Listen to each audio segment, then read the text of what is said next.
Hello everyone. Welcome back our channel SR study solution. आज की इस वीडियो में हम बीए सेकंड सेम के टॉपिक द चाइल्ड की समरी के बारे में जानेंगे। आइए वीडियो की शुरुआत करते हैं। गंगू लेखक का ब्राह्मण नौकर है।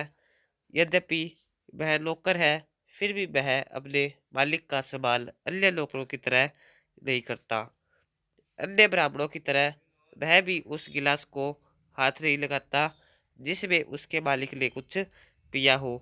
लेखक की कभी ऐसी हिम्मत नहीं हुई कि वह उसे उसको पंखा करने को कहे। वह घर के अन्य नौकरों के साथ खुलता मिलता नहीं। अन्य नौकरों के विपरीत वह अफीम का आदि भी नहीं है। वह बिल्कुल अनपढ़ है, फिर भी ब्राह्मण होने के कारण वह स्वयं को उससे उच्च समझता है। यानी कि लेखक से वह ऊंचा समझता है वो अपने आप को, ब्राह्मण होते हुए भी।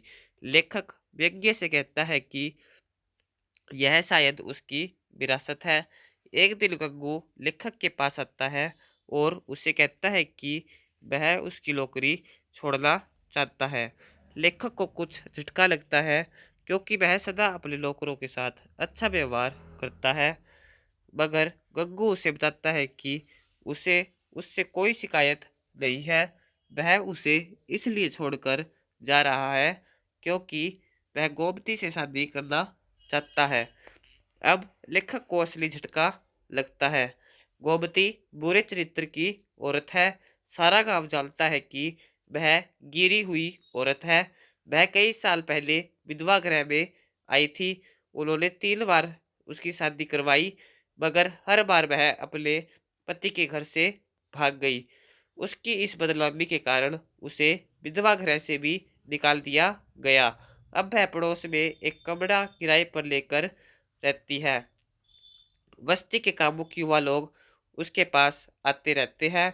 लेखक को भी समय होता है कि गंगू ऐसी औरत से शादी करने की बात सोच भी कैसे सकता है। यानी कि जिसकी 3 बार शादी हो चुकी और शादी होने के बाद भी वह भाग गई, तो ऐसी औरत से गंगू शादी कैसे हो सकता है। और ऊपर से गंगू ब्राह्मण भी है। गंगू लेखक को बताता है कि वह गोमती के बारे में सब कुछ जानता है, फिर भी वह उससे शादी करना चाहता है। वह कहता है कि उसने अपने पतियों को इसलिए छोड़ा था कि वह उससे सच्चा प्यार नहीं करते थे। वे केवल उसके शरीर से प्यार करते थे, उसके बल से नहीं। वह कहता है कि वह गोमती को सच्चे दिल से प्यार करेगा। जब गंगू गोमती से शादी करने की जिद करता है तो लेखक उसके त्यागपत्र को स्वीकार कर लेता है।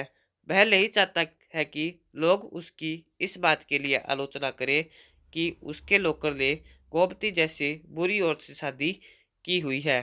मगर वह गग्गू को कहता है कि शायद कुछ महीनों में गोमती उसके पास से भी भाग जाएगी। गग्गू जाकर गोमती से शादी कर लेता है। वह पड़ोस में घास फूस की छत वाले एक घर में रहता है। वह एक थैले में खाने पीने का सामान बेचकर अपनी आजीविका कमाता है। लेखक की मुलाकात जब भी उससे होती है तो लेखक को उम्मीद होती है कि उसे गग्गू के चेहरे पर निराशा के भाव मिलेंगे। मगर वह सदा प्रसन्न मुद्रा में होता है। वह बहुत कम कमाता है, फिर भी वह चिंतित नहीं है। उसके चेहरे पर गोमती से शादी करने की कोई अपराध भावना नजर नहीं आती। लेखक सोचता है कि उसके चेहरे पर शान और खुशी की भावना केवल आंतरिक शांति से ही आ सकती है। 5 महीने बीत जाते हैं। एक दिन लेखक को पता चलता है कि गोमती गंगू के घर से भाग गई है। वह सोचता है कि गंगू को अपने मूर्खतापूर्ण काम की सजा मिल गई है। अब वह महसूस करेगा कि उसके मालिक की सलाह कबूल करने लायक थी। उसी दिन उसकी मुलाकात बाजार में गंगू से हो जाती है। वह बहुत परेशान है और अपने मालिक को देखकर उसकी आंखों में आंसू आ जाते हैं। वह उसे बताता है कि गोमती ने उसे धोखा दे दिया है। लेखक उसके साथ सहानुभूति करने का ढोंग करता है। वह उससे पूछता है कि क्या गोमती उसका पैसा भी ले गई है। गग्गू कहता है कि उसने उसकी किसी चीज को छुआ नहीं है, वह तो अपनी चीजें भी छोड़ गई है। गग्गू कहता है कि वह उसके साथ पूरी तरह खुश और संतुष्ट प्रतीत होती थी, लेखक को निराशा होती है। उसे आशा थी कि गंगू उसे गोमती की बेवफाई की कहानी सुनाएगा, मगर वह तो अभी भी उसकी तारीफ के गीत गाए जा रहा है। वह सोचता है कि गंगू का दिमाग हिल गया है। गंगू कहता है कि वह गोमती को ढूंढने की कोशिश करेगा और वह जहां भी होगी उसे फिर से अपने घर ले आएगा। लेखक एक महीने के लिए नैनीताल चला जाता है। उसके आने के बाद एक दिन गंगू उसके पास आता है। वह बहुत खुश है। उसने अपनी बाहों में एक बच्चा उठा रखा है। लेखक उससे पूछता है कि क्या उसे गोमती मिल गई है और यह उसने किसका बच्चा उठा रखा है। गंगू उत्तर देता है कि गोमती लखनऊ में औरतों के एक अस्पताल में थी। उसने यहाँ अपनी सहेली को कहा कि वह गंगू को उसके बारे में बताए। वह फौरन लखनऊ गया और उसे ले आया। गंगू लेखक को बताता है कि अस्पताल में गोमती ने इस बच्चे को जन्म दिया। यह केवल 1 महीने का है। लेखक कहता है कि शादी के छठे महीने में जन्मा बच्चा उसका कैसे हो सकता है। गंगू लेखक की बात का इशारा समझ जाता है।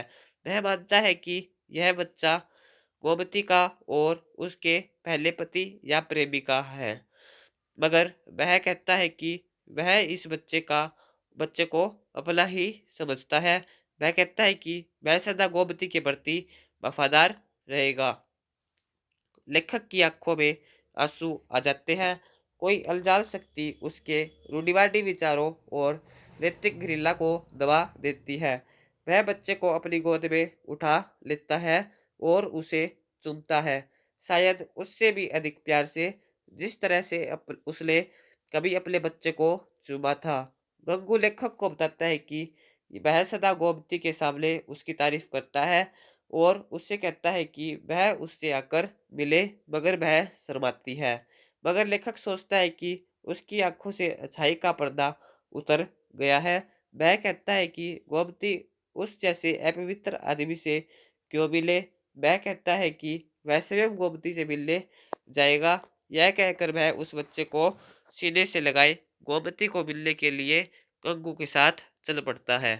यानी कि इस पूरी स्टोरी में जो गंगू है और जो वो गोमती है, उनका चरित्र दिखाया गया है हमें। और गोमती को शुरू शुरू में तो सारो भाई उसने 3 शादियां कर ली थी और गंगू ब्राह्मण होते हुए भी उससे शादी करना चाहता है गोमती से, लेकिन लेखक उसको मना भी करता है। फिर गंगू उसका गोमती का पक्ष लेता है कि उस और जो उन्होंने शादी की थी उस गोमती के साथ, उन्होंने उसके सिर से ही प्रेम किया है, लेकिन आंतरिक शक्ति से प्रेम नहीं किया। वह उससे सच्चा प्रेम करेगा, ठीक है। तो लास्ट में जाकर जो गंगू है वो गोमती को अपना लेता है, ठीक है। और फिर लेखक भी गोमती से मिलने के लिए चला जाता है। तो ये सब कुछ हमें इस स्टोरी में बताया गया है। आई होप आपको ये वीडियो पसंद आई होगी। फिर मिलेंगे ऐसी ही एक और वीडियो के साथ। बने रहे एसआर स्टडी सॉल्यूशन के साथ। Thank you.